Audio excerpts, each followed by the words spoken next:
तो ये ही है सामने में स्थित श्री राधा केली कुंज। ये कौन सा मंदिर है दादा? मदन मोहन। और बाहर बज रहा ये बैंड और नाच रहे लोग उनके बाराती हैं।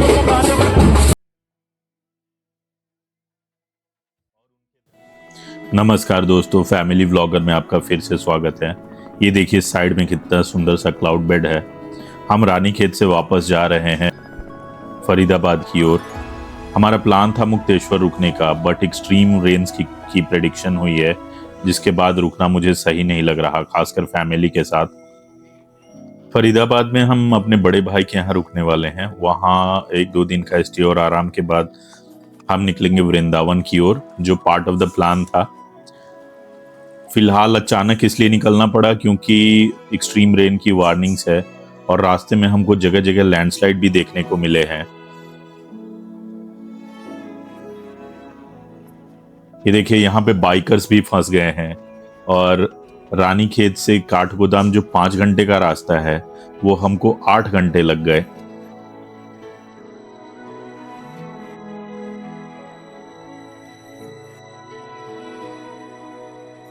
हेलो कर दो बाबू, हेलो कर दो, फिर से कर दो हेलो। ये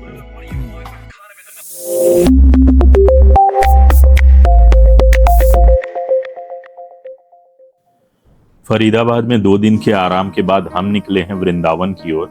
हमने कैब बुक की है जिसका कॉस्ट लगभग 3000 रुपए है। आप चाहे तो बस से भी आ सकते हैं। बस काफ़ी इकोनॉमिक है और फ्रीक्वेंसी बहुत अच्छी है। हाईवे से लेफ्ट लेने के बाद सिर्फ 7 या 8 किलोमीटर बचा है वृंदावन। हमने इस बार जो अपना होटल है बिल्कुल वृंदावन के बीचों बीच में बुक किया है। तो ये है हमारा होटल आनंद कृष्ण वन। जैसे ही अंदर आते हैं सामने में संतोषी माता का मंदिर है और फिर बाएं में जो स्टोन का स्ट्रक्चर दिख रहा है वो बेसिकली एक वाटरफॉल है जो इन्होंने बनाया हुआ है, पर प्रेजेंटली वहां पे पानी नहीं बह रहा। हम रिकॉर्डिंग कर रहे हैं तो लोग हमें थोड़ा आश्चर्यचकित होकर देख रहे हैं। पापा कोई कलेक्ट कर रहा है जामुन को, पता है क्या कनेक्ट कर रहा है? अच्छा, कलेक्ट कर रहा है। तो होटल के प्रांगण में एक जामुन का पौधा भी है, जिस कारण जामुन चारों ओर बिखरा पड़ा है और कुछ लोग उसको जमा कर रहे हैं।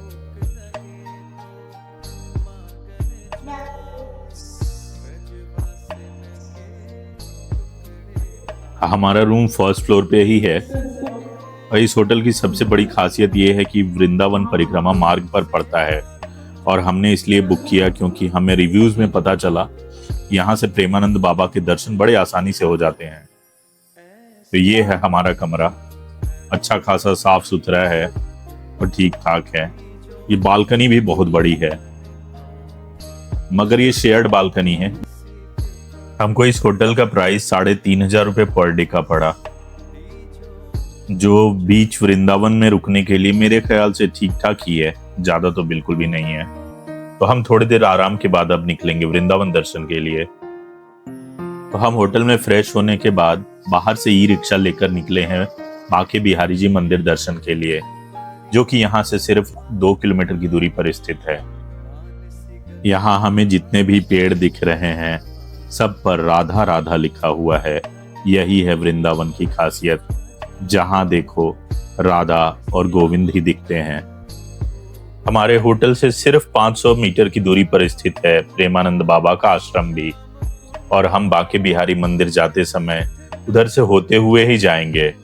तो मैंने दर्शन के विषय में जो भी इंक्वायरी है वो वहां पर क्लैरिफाई करने का ट्राई करूंगा। तो आश्रम के बाहर मैंने इंक्वायरी की थी, वहां पर बंदरों को देखकर मैंने फोन और कैमरा अंदर ही रख लिया। यहाँ के बंदर कितने शरारती हैं ये तो आप सबको पता होगा। पिछली बार वो हमारा चश्मा लेकर भाग गए थे और बाद में दर्शन में काफी परेशानी हुई थी, तो इस बार कोई भी रिस्क लेना नहीं चाहते। तो यमुना घाट से होते हुए हम पहुंचने वाले हैं बांके बिहारी जी मंदिर।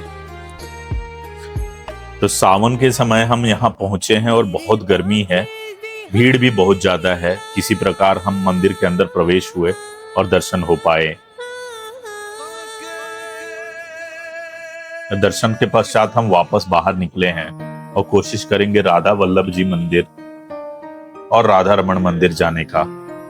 ये कौन सा मंदिर है दादा?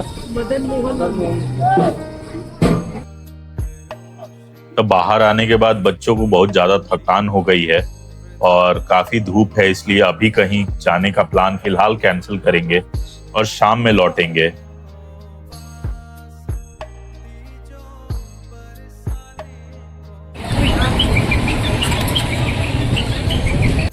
वापस से शाम में 2-3 घंटे आराम के बाद हम निकले हैं।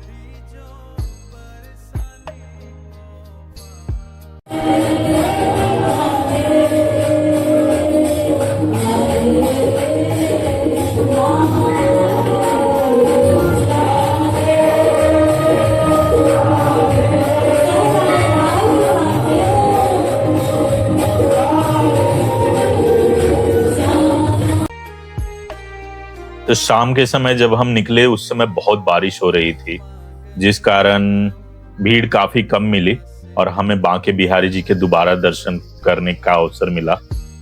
उसके बाद हम राधा वल्लभ मंदिर आए और पहले प्राचीन राधा वल्लभ जी मंदिर गए, जो कि एक यूनेस्को हेरिटेज भी है। पहले यही मंदिर मुख्य मंदिर हुआ करता था, पर बाद में उसे थोड़ा सा स्थापित करके बगल वाले स्थान पे स्थित कर दिया गया। प्रेजेंटली मुख्य मंदिर है। यहाँ जब हम आए तो हमने देखा कि दोनों विग्रहों को सेहरा पहनाया हुआ है और तब हमें पता चला कि आज श्री जी का विवाह है।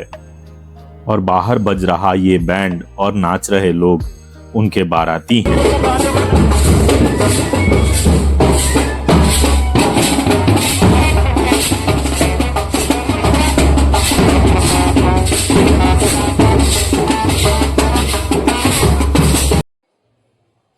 श्री राधा वल्लभ मंदिर दर्शन के पश्चात हम बाहर निकले और आज हमारे पास 2 चॉइसेस है, या तो हम प्रेम मंदिर जा सकते हैं या फिर इस्कॉन मंदिर। पर प्रेम मंदिर हमने पहले भी विजिट किया है, तो इस बार हमने इस्कॉन मंदिर घूमने का फैसला लिया। तो ये है वृंदावन का इस्कॉन मंदिर। शाम में बारिश हुई है, इसलिए भीड़ से खचाखच भरा हुआ है। काफी लोग बारिश से बचने के लिए सीधा मंदिर में घुस गए, हम भी उनमें से एक हैं। मंदिर के मुख्य विग्रह के पास तो कैमरा वर्जित है, पर बाकी जगह कैमरे अलाउड हैं।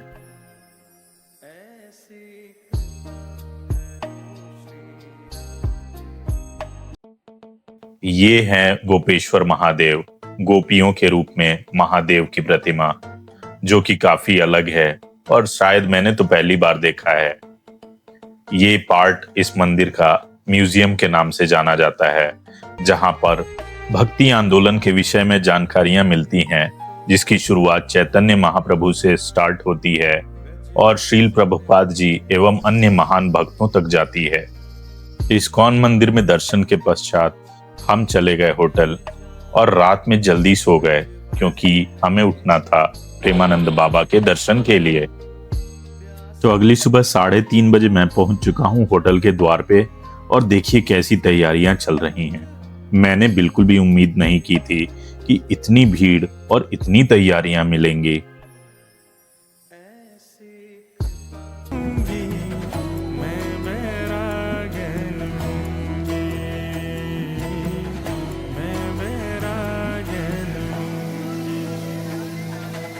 और उनके दर्शन सामने से पाकर हम कृतार्थ हो गए। इसलिए वृंदावन धाम की जय, राधा राधा। अगली सुबह हमने खाई वृंदावन की प्रसिद्ध कचौड़ी और निकल गए बरसाने की ओर। बरसाने जाने के लिए हमने कैब बुक की और बात की एक लोकल कैब डीलर से, जिसने हमें सस्ते में कैब दिलाई। बरसाना वृंदावन से लगभग 50 किलोमीटर की दूरी पे है और उबर की व्यवस्था नहीं है, जिस कारण आपको लोकल टैक्सी डीलर से बात करनी पड़ती है।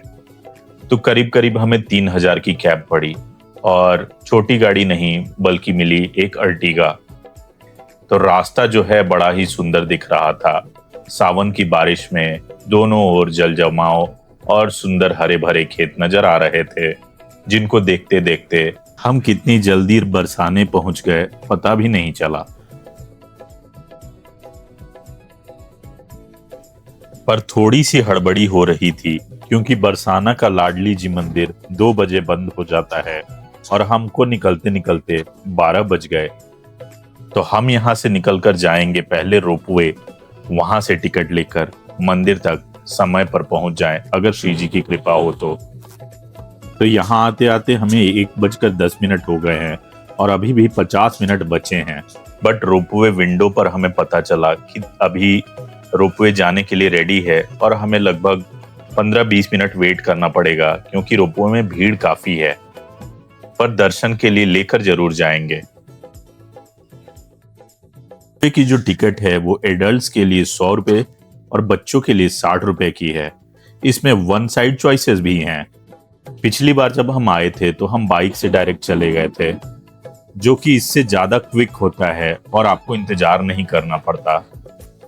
पिछली बार रोपवे भी चालू नहीं हुआ था, तो जब हड़बड़ी हो तो मेरे ख्याल से लोकल बाइक्स लेना ही ज्यादा सही होगा, क्योंकि यहाँ सामने जो भीड़ दिख रही है वो देखकर तो मुझे डर ही लग रहा है कि कहीं दर्शन मिस ना हो जाए। एक बार में रोपवे के 3 रैक्स आ रहे हैं और हर रैक में 6 लोग बैठ सकते हैं, तो एक बार में 18 लोग जा रहे हैं। मेरे कैलकुलेशन के अनुसार 25 से 30 मिनट में हमें भी सीट मिल जानी चाहिए। तो आखिरकार हमको रोपवे मिल गई है और जैसा एस्टीमेट किया था उतना ही टाइम लगा।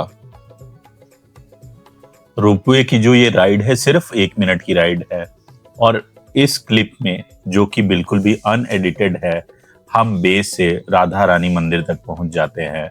हमारे साथ जितने भी लोग बैठे हैं सब भक्तिमय स्वर में राधा राधा करते सिर्फ 1 मिनट में नीचे से ऊपर मंदिर के पास पहुंच जाते हैं।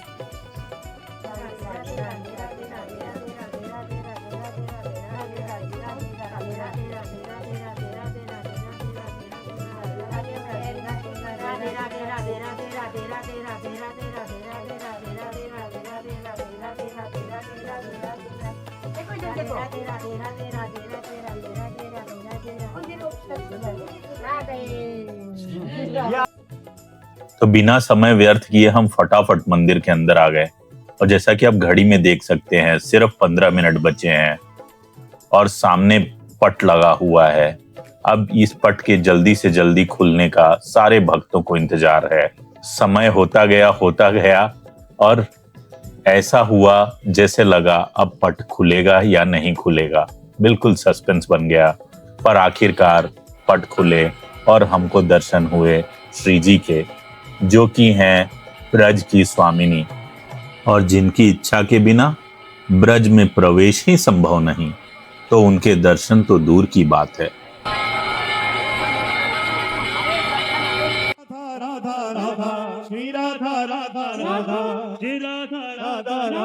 कैसे ना इतराऊं मैं बरसाना मिला है, कैसे ना इतराऊं मैं।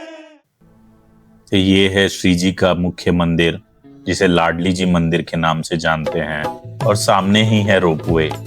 तो अब हम चलेंगे दर्शन के पश्चात अपने वापसी के ट्रिप पे और आपसे मिलते हैं अन्य किसी व्लॉग में।